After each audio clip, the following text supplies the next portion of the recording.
আসসালামু আলাইকুম, কেমন আছেন সবাই? আলহামদুলিল্লাহ আমি ভালো আছি, দোয়া করি আপনারাও ভালো থাকেন। দেখেন, আজকে আমি আপনাদের সাথে একটা রেসিপি শেয়ার করব। আমার আজকে রেসিপিটা হচ্ছে চিকেন কষা। আমি একটু অন্যরকমভাবে চিকেন কষাটা করব, সেজন্য আপনাদের সাথে শেয়ার করতে চলে আসলাম। কারণ সবাই তো একই ধরনের দেয়, আমি একটু ভিন্ন ধরনের এবং ভিন্ন মশলাও আমি এখানে ইউজ করব। তো আমি এখানে 2টা চিকেন নিয়েছি, দেশি মুরগি। আমার মুরগিটা মানে ওমানি দেশি মুরগি যেটা, সেটা আর কি ওমানি মুরগি। এটা লাল মুরগি না, ককও না, এটা মানে দেশি মুরগি, আমাদের দেশের দেশি যে মুরগিটা সেটা। আমি এখানে 2টা মুরগি কেটে ধুয়ে নিয়েছি।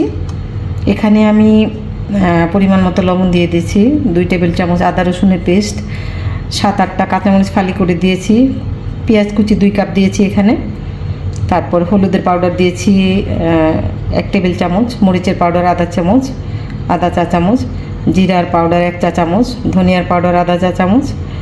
তারপর এটা হচ্ছে চিকেন মশলা, চিকেনের এই মশলাটা আমি এখানে 1 টেবিল চামচের থেকে একটু কম হবে আমি এখানে দিয়েছি।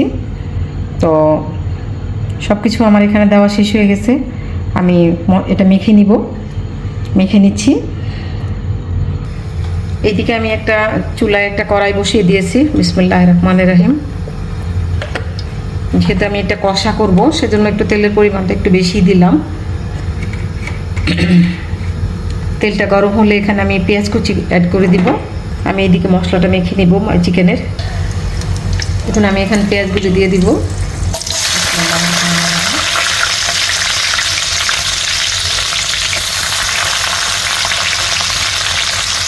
এই পেঁয়াজটা আমি একটু বেরেস্তার মতো করে নেব, লাল লাল করে, কারণ আমি ওখানে কাঁচা পেঁয়াজ দিয়েছি।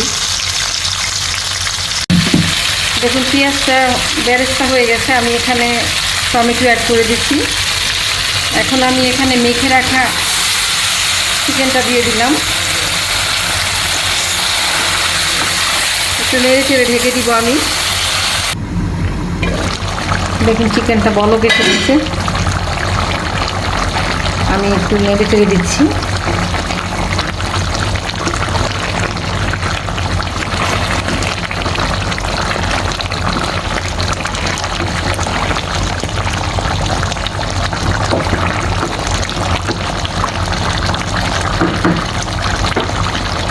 আবার ঢেকে দেব।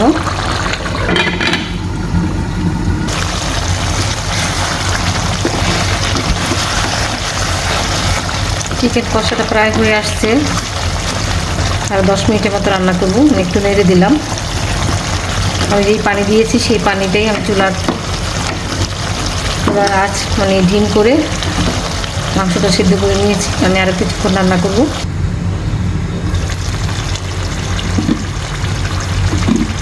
দেখুন, আমার চিকেন কষাটা হয়ে গেছে। চিকেন কষানো হয়ে গেছে আমার।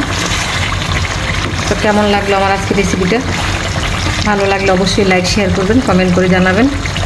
ভালো থাকবেন সবাই। আল্লাহ হাফেজ। আসসালামু আলাইকুম।